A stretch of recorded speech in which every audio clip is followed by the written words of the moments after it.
Amigas y amigos de Mercosur al Día, bienvenidos una vez más a nuestra revisión de la prensa latinoamericana. Como siempre, con el profesor Aldo Centurión, desde la ciudad de San Lorenzo, departamento central en Paraguay. ¿Cómo estás, Aldo? Gusto de saludarte. Sí, ¿qué tal, José? Bueno, terminamos una semana con bastante información y bueno, algunas cuestiones interesantes. La marcha del COVID muy fuerte en todos los países de América del Sur.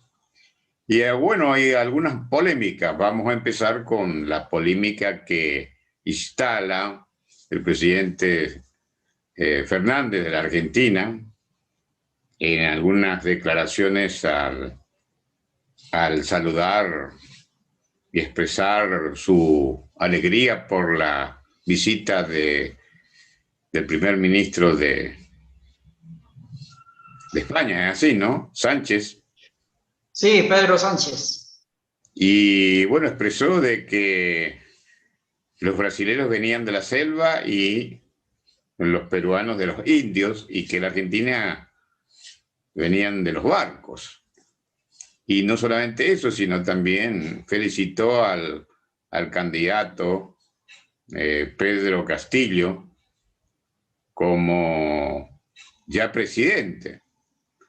Y ahí la Cancillería peruana le remitió una nota diciéndole que el Consejo Electoral de Perú todavía no había definido quién había sido el ganador de las elecciones de Perú en segunda vuelta, estando muy reñida la pugna, en los cuales una vez computado faltando creo que un 0,4%, casi el 100%, tenía una ganancia de Castillo de aproximadamente 70.000 votos, pero había muchas impugnaciones. Así que uno de los problemas que tenemos a veces es expresarnos y no medir las consecuencias de la expresión.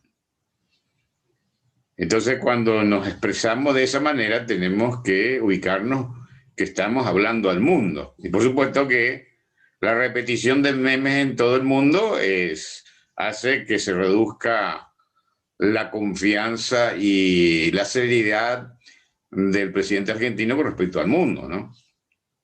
Entonces, uno tiene que expresarse de la manera correcta porque está en representación de los argentinos. Y bueno, también el caso de otros presidentes, expresidentes, que también expresaron o felicitaron a Pedro Castillo. Y eso pasa muchas veces también, ¿no? Nosotros hemos visto en otras elecciones que hasta la misma OEA felicitaba a aquellos ciudadanos que las bocas de urna o los sondeos que se estaban realizando, que eran extraoficiales, le daban como ganador a un candidato con respecto a otro, ¿no? Y eso no debe hacerse hasta que se computen todas las actas y hay una voz oficial que es el Tribunal Electoral de cada uno de los países. Es así, José. Sí, exactamente. Lamentablemente, en este caso, hubo un apresuramiento en este saludo, cuando ya las autoridades electorales del Perú han dicho que los resultados, probablemente por experiencias anteriores que ellos han tenido, deberían estar entre el día 22 y 26 de junio. La fecha más probable de acuerdo a la cantidad de actas impugnadas que hay y la revisión que deben hacer. Entonces, tenemos, independiente de que en este momento hay 71.000 votos de diferencia a favor del profesor Pedro Castillo, pero no hay una decisión final, una decisión definitiva, ya que hay cerca de 500.000 votos que son los que están dentro de esta impugnación que se presentó inicialmente sobre estas actas. Entonces, dentro de 500.000 votos, una diferencia de 71.000, la verdad que hay mucho por decir y mucho por ver todavía en lo que queda de aquí hasta que esto se vaya a resolver. Bueno, pasamos a Bolivia. La prensa boliviana, el Correo, hoy dice: Bolivia supera 400.000 casos en meses de pandemia. Por otro lado, también señala que el retorno a clases será a distancia y semipresencial. Señala además que Yanine Áñez se declara en total indefensión. Recordemos que ella ya tiene un par de meses que está detenida, está con un proceso abierto por golpe de Estado, así que vamos a ver también qué va a suceder con la situación de Yanine Áñez. No se ha escuchado mayormente por parte de los países de la región presentaciones, en este caso por su detención. No ha habido mucha noticia, digamos, de parte de los gobiernos. Sí, José, pero Ecuador, al principio al tomar digamos, el gobierno de Arce, sí hubo reacciones de los países europeos, por ejemplo, y también de la OEA con respecto a la detención de Áñez, ¿no? Al principio. Pero creo que ahora no sé si hay alguna comisión que está haciendo un seguimiento con respecto a esto. sí, yo me refería a los países en particular, pues la OEA hizo un pronunciamiento, pero no hubo voz individual por parte de los respectivos gobiernos, como ha habido en otras situaciones. Por otro lado, Ecuador pide a Bolivia devolución de municiones. Esto es también dentro del caso que involucra al ex ministro de Interior, Murillo, quien está siendo investigado por coima en la compra de gases lacrimógenos desde los Estados Unidos. Ahí hay 7 personas que están siendo investigadas por más de $500.000 en coimas por estas compras. Bueno, con Brasil, el gigante de América del Sur, con solo 11% de vacunado, Bolsonaro quiere dejar de usar el barbijo, ¿no? La máscara, como le hizo uso de máscara. Y eso es bastante complicado, porque especialmente teniendo en cuenta de que la mascarilla permite una protección de los ciudadanos con respecto a las enfermedades externas y también a la posibilidad de la transferencia de enfermedades de un ser humano a otro ser humano. Por eso mismo, cuando se hacen las operaciones, los médicos utilizan mascarilla. Hay una razón lógica, ¿no?, de evitar el contagio o que los virus se trasladen de una persona a otra. Entonces, lamentablemente, como habíamos hablado con respecto a la posición de las autoridades representan a los ciudadanos y por eso es muy importante cualquier tipo de expresión o cualquier tipo de conducta del presidente de la República respecto a situaciones de salud, ¿no? Y especialmente cuando hay que tener en cuenta que la mayor parte de los presidentes en el mundo, digamos, no son especialistas en temas de salud. Exactamente. Y es una situación que vamos a ver a continuación cuando pasemos a ver el próximo titular, qué es lo que está sucediendo y lo que sucede en Chile, ¿ya?, donde hay un altísimo porcentaje de vacunados, pero mañana, a partir de las 5 de la mañana, toda la región metropolitana, es decir, los 8 millones de habitantes, vuelven a la fase 1 de cuarentena total. Ha habido un explosivo aumento.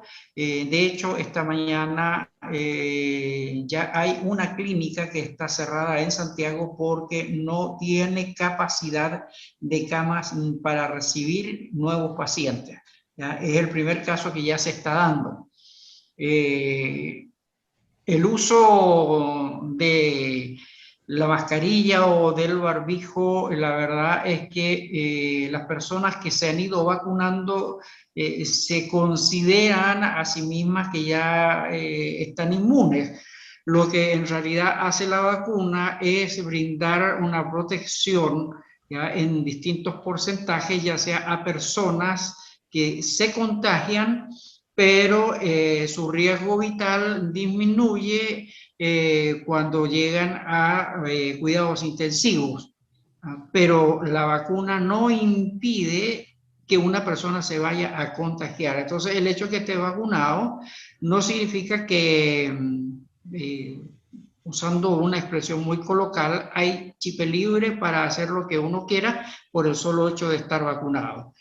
Aquí tenemos una prueba, ya lo vimos también en Europa lo que sucedió, y lo estamos viendo en este momento en Santiago con un alto porcentaje de vacunas. Sin embargo, quienes en este momento están siendo más afectados es la población joven, que es la que tiene generalmente una dosis o aún no se va vacunado. De Sí, momento. sí, José, con respecto a esto, hay que tener en cuenta que la pandemia, que tenemos prácticamente 15 meses a partir de marzo del año 2020, golpea primero a los países desarrollados, Europa, Estados Unidos, y nosotros aprendimos un poco de ellos, de la experiencia de ellos, pero hay experiencias positivas y negativas porque esta es una cuestión de aciertos y errores. Uno tiene que estar permanentemente monitoreando la evolución de la enfermedad, porque hay que tener en cuenta que no solamente viene la primera cepa, digamos, de Wuhan, ¿no? Y por eso hay que ver un poco qué está pasando en China, que prácticamente no tiene más contaminados, y la experiencia de otros países que ha resultado con éxito, y hay otros países que en realidad no han sido afectados. Una isla puede no tener contacto con el mundo, entonces todos los ciudadanos de esa isla no tienen COVID, ¿no? Pero y las diferentes cepas y modificaciones que se están produciendo hacen que el virus sea más virulento y más contagiante, y está afectando ahora a una población más joven. Exactamente. Esa justamente es la preocupación, que la mayor parte de los afectados son jóvenes que aún no están vacunados, ¿ah? Y la juventud es básicamente la que ha tenido los mayores problemas a nivel mundial, ¿ya? Porque es lo que cuesta mantenerlo más encerrado, ¿ya? Porque la cuarentena en realidad a lo que nos lleva a todos es a permanecer en nuestras casas. Entonces, uno de los problemas que se generan con la pandemia es que mientras más juntos estamos, mientras más encerrados estamos, hay más posibilidades de contagio. Si salimos más, si estamos más al aire libre, pero mantenemos la distancia social, mantenemos las medidas de higiene, no dejamos de usar barbijo, las posibilidades de contagio también disminuyen. Entonces, esa es la parte compleja, porque ¿qué pasa con la parte económica? Como dice, o sea, cómo se compatibiliza la economía y la salud. Así es que ese es parte del problema que enfrentan todos los gobiernos en este momento. El país de Colombia, empresas del Valle son las más afectadas por los bloqueos. Hay que tener en cuenta que en realidad con la crisis en Colombia se han producido cierres de rutas, y eso ha logrado un desabastecimiento de productos, ¿no? Porque los productos alimenticios no llegan a los supermercados, a los almacenes y a las empresas industriales que producen para los mercados tanto nacional como internacional. Y es lógico que eso va produciendo un desabastecimiento de diferentes productos para la población. Exactamente. Lo bueno es por lo menos que ya está empezando, por ejemplo, los mercados locales ya poco a poco están nuevamente empezando a reabastecerse, pero sin embargo las secuelas quedan, ¿ya? Y como tú puedes ver ahí al costado lo dicen, escasean medicamentos para pacientes COVID. Todo esto ha sido producto de bloqueo que han tenido en Colombia.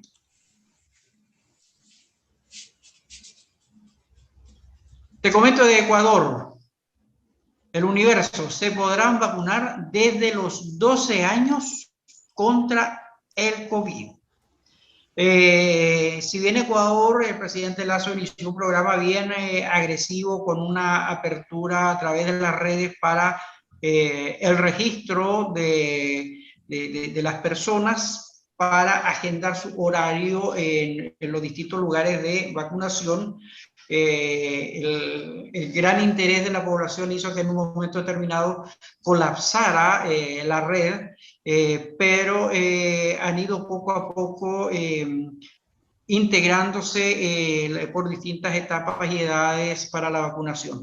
Ahora está justamente la propuesta para que se puedan vacunar a partir de los 12 años de edad también, lo cual es muy positivo porque desde ahí hacia arriba es donde están empezando a generarse los mayores problemas a nivel general, porque en Chile pasa exactamente lo mismo. Ya a partir de la próxima semana también se podrán empezar a vacunar de 12 a 17 años, ya una población juvenil que no estaba todavía considerada, pero el Instituto de Salud Pública también le ha dado el visto bueno.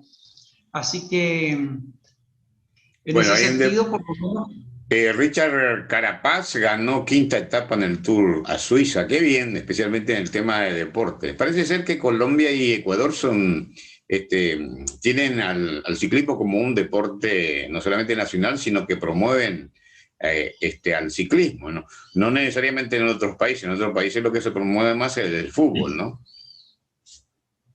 Sí, es que lo que pasa es que Ecuador y Colombia, lo que ellos tocó verlo mucho en Colombia, cómo entrenan.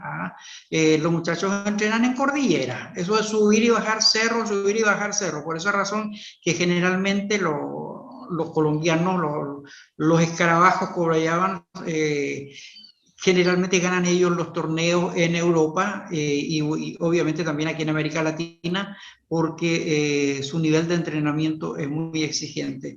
Nosotros podemos ver, por ejemplo, Brasil, Paraguay, los países que no tienen mucha cordillera son más débiles. De hecho, Chile no tiene mucha fuerza tampoco en esto, a pesar que Chile tiene cordillera, pero como tú recién dices, nuestro principal deporte es el fútbol y al fútbol le vamos y es lo que siempre estamos más pendientes. Pero sin embargo, a pesar de ser muy futboleros, tanto Colombia como Ecuador son muy fuertes ellos en el ciclismo.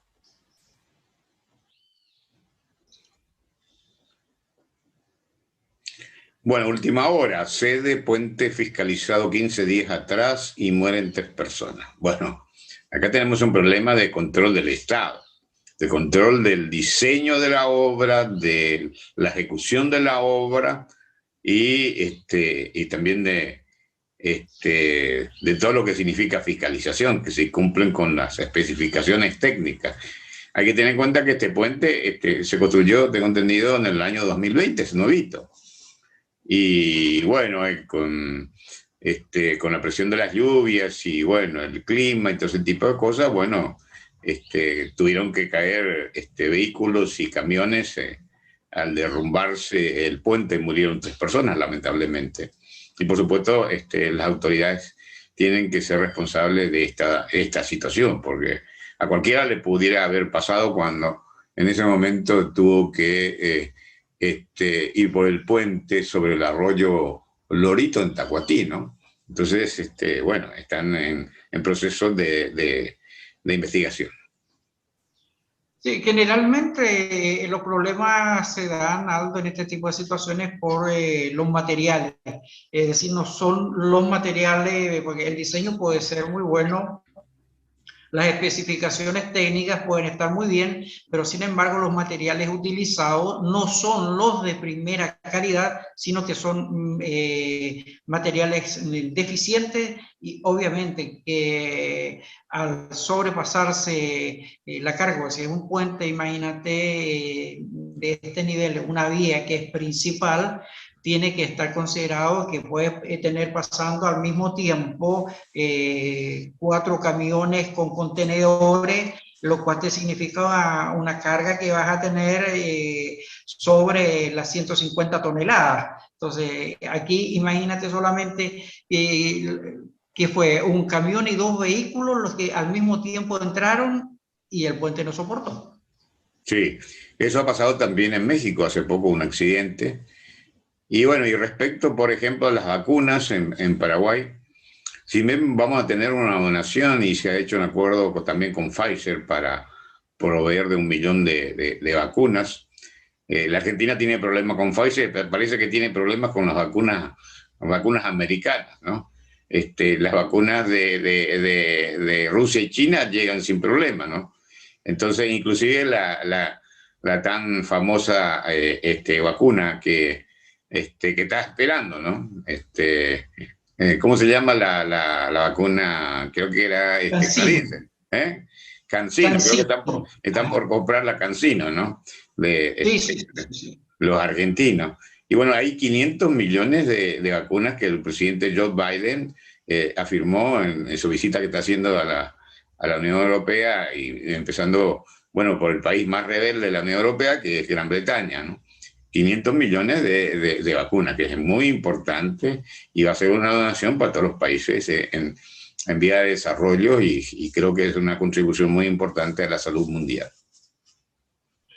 Ahora, ¿Paraguay va a estar dentro de esa donación? Sí, va a estar dentro de esa donación. Nos llevamos bien con el pueblo americano y con los Estados Unidos, ¿no?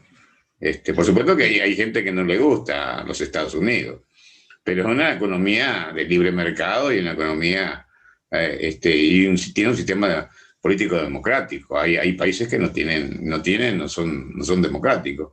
Inclusive en este momento se está analizando el caso de Nicaragua, ¿no? La OEA va a determinar probablemente, está proponiendo que sea declarada el país como una dictadura, ¿no? El gobierno como una dictadura. Mira, ¿qué es lo que está sucediendo, Aldo? Porque exigen intervención fiscal ante descontrol en las campañas. ¿Qué ha pasado con las campañas que están pidiendo que haya una intervención por parte de la Fiscalía? ¿Qué ha sucedido? Claro, por supuesto, las campañas, bueno, ahora en estos momentos hay campañas políticas porque hay que tener en cuenta que las internas en cada uno de los países, en cada uno de los partidos políticos y movimientos políticos se realiza el próximo domingo. Y por supuesto, hay que, por un lado, siempre hay una ley en la cual se restringe un poco el uso o la contribución de los fondos en las campañas políticas y de hecho también se hace una rendición. Lamentablemente en muchos de los casos también esa rendición no es la adecuada, no tiene la transparencia y en muchos casos aparecen falsificaciones y ese es uno de los problemas que tienen los partidos y movimientos políticos, ¿no? Y por debajo siempre hay una contribución que nunca aparece en los registros de los movimientos y partidos políticos. Eso es una constante, no solamente en Paraguay, en todos los países, ¿no? Vemos, por ejemplo, en el caso de Perú, de las elecciones, que también hay compra de votos, hay manipulación de las mesas electorales, hay falsificaciones. Bueno, es una costumbre en toda América del Sur y eso es una cultura que hay que ir destrabando. Y entonces habría que ver un poco cuáles son los mecanismos que nos permiten a nosotros que el voto del ciudadano sea respetado y que de hecho el voto sea digno, en el sentido de que el ciudadano tiene que ir a votar por sus propios medios. Exactamente, ese es justamente el ideal. Pero bueno, vamos a ir viendo justamente lo que estamos hablando, qué es lo que está sucediendo en Perú. El Expreso dice en portada, tremendo juez. Anula sentencia firme por corrupción a Vladimir Cerrón. Vladimir Cerrón, la persona que siempre se negó que estaba en la campaña del profesor Castillo. Sin embargo, el programa de gobierno que tiene Perú Libre fue diseñado, hecho por Vladimir Cerrón.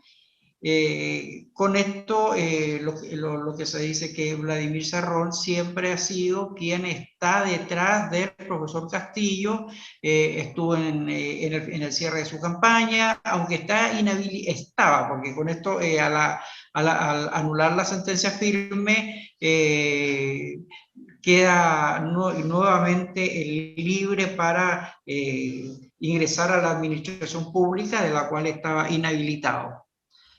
Bueno, acá Pero aparece, sin más. claro, acá aparece un poco la cuestión judicial en el escenario político, porque se está definiendo quién va a ser el presidente de la República del Perú por 4 años.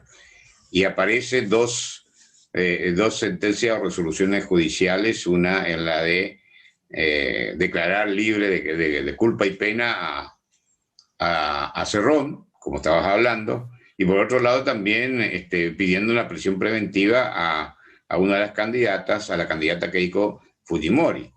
Entonces, son dos momentos de acciones judiciales que yo creo enturbian más el problema político, el problema electoral y político al mismo tiempo, porque hay que tener en cuenta que si no hay un acuerdo que permita tener de alguna manera estabilidad política y luego reactivación y crecimiento económico y también estabilidad social, va a ser muy complicado para Perú en los próximos años, porque si persiste la confrontación ninguno de los actores importantes, porque prácticamente Perú está dividida en dos partes.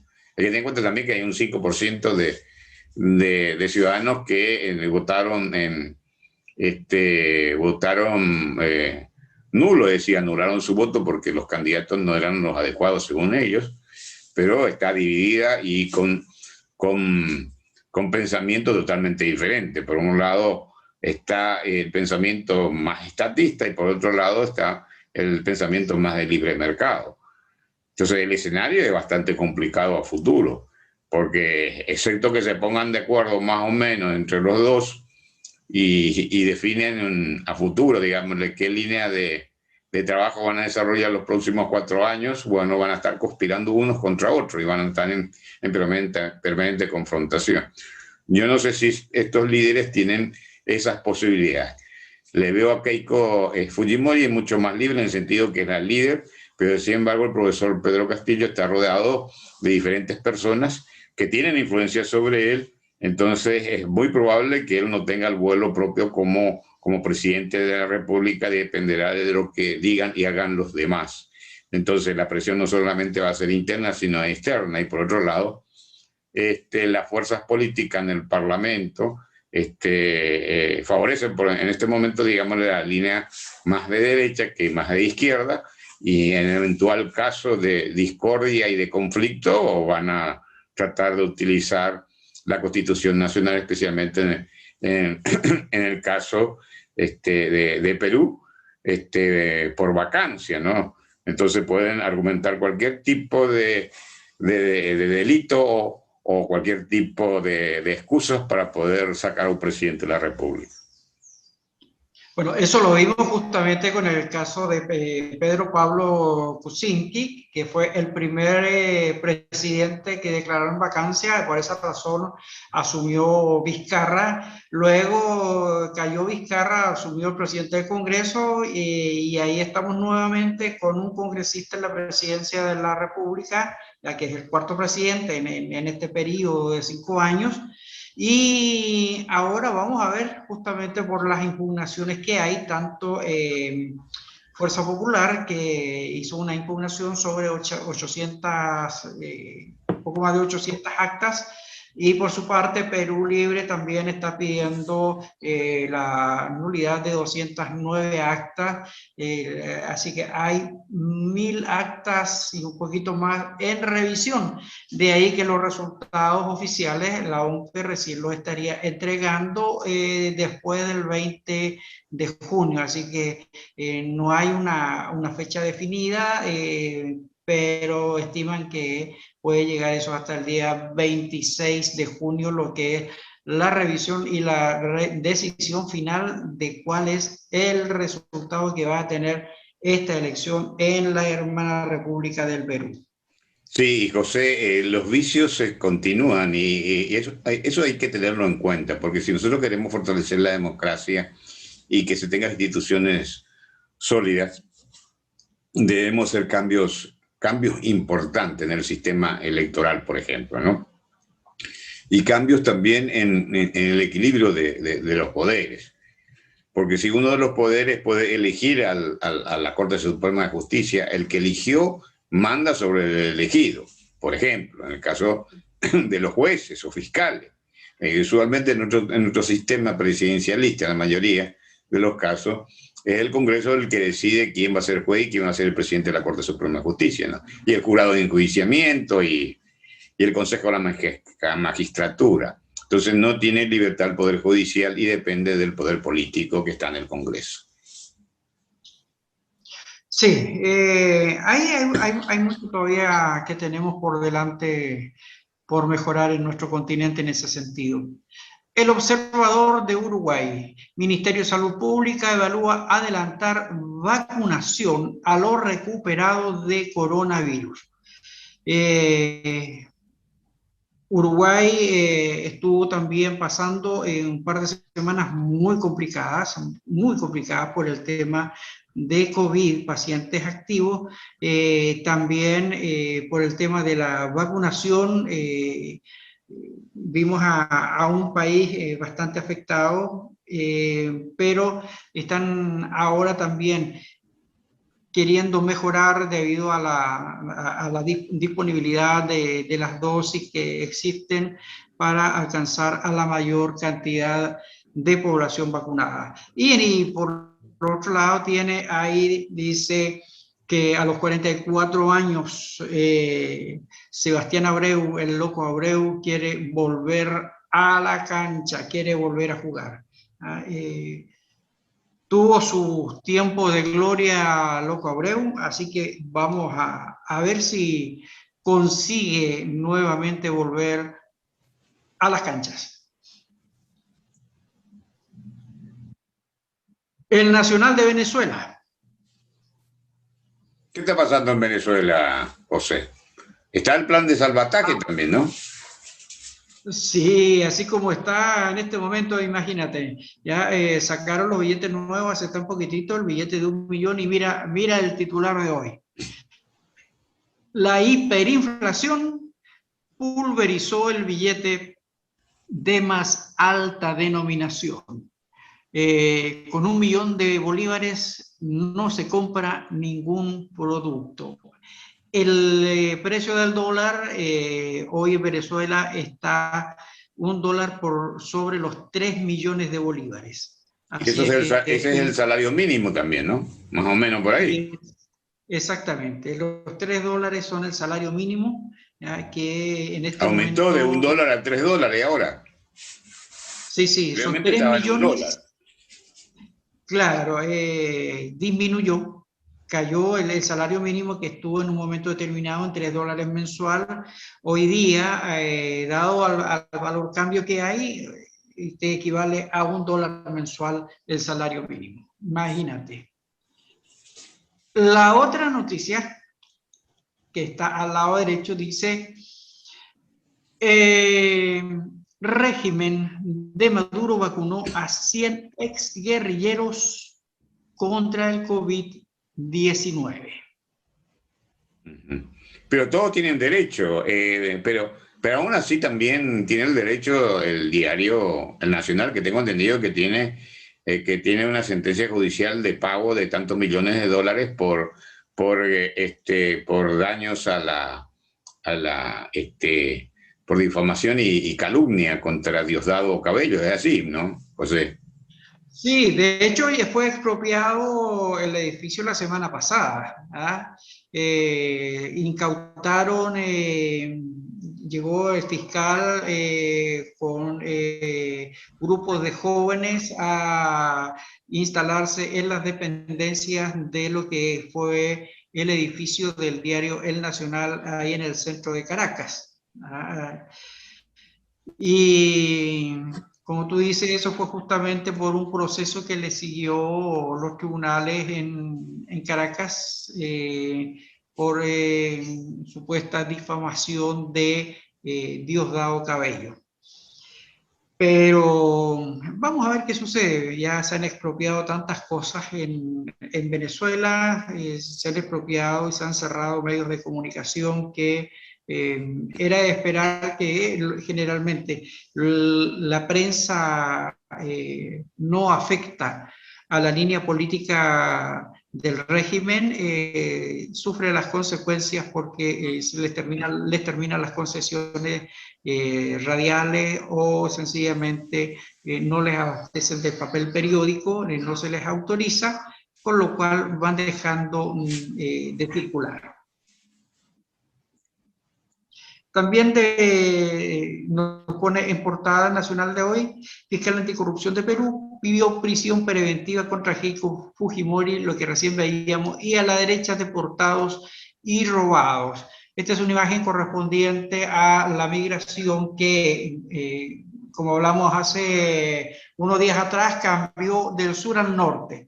La mayor parte de los venezolanos estaba viajando hacia el sur, hacia Chile, Perú, pero a raíz de las palabras del presidente Biden empezaron entonces a migrar hacia los Estados Unidos, pero como escuchamos a la vicepresidenta Kamala Harris estos días, señores, no vengan porque los vamos a deportar. Bueno, así ya ha sucedido con un primer grupo de venezolanos que fueron detenidos y ya en proceso de deportación por ingreso ilegal.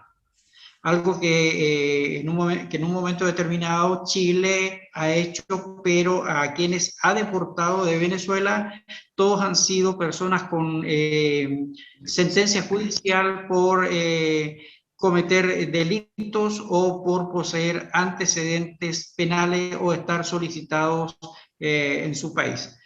Esa fue la deportación que tuvo Chile hace 2 semanas atrás, de 56 venezolanos también.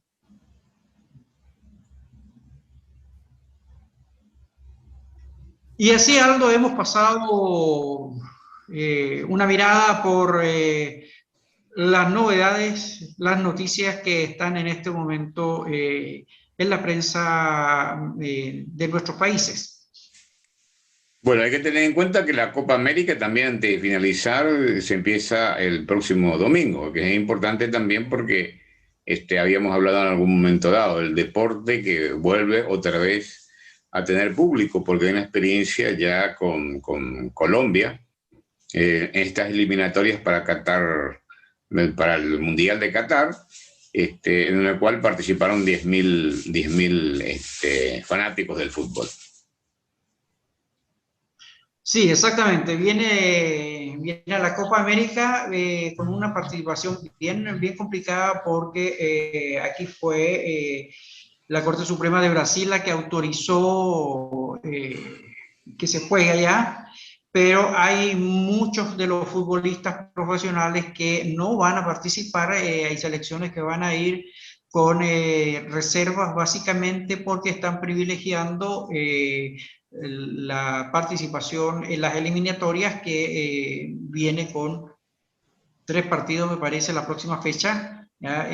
Lo cual lo consideran de más relevancia que jugar en este momento en Brasil con toda la situación pandémica que existe.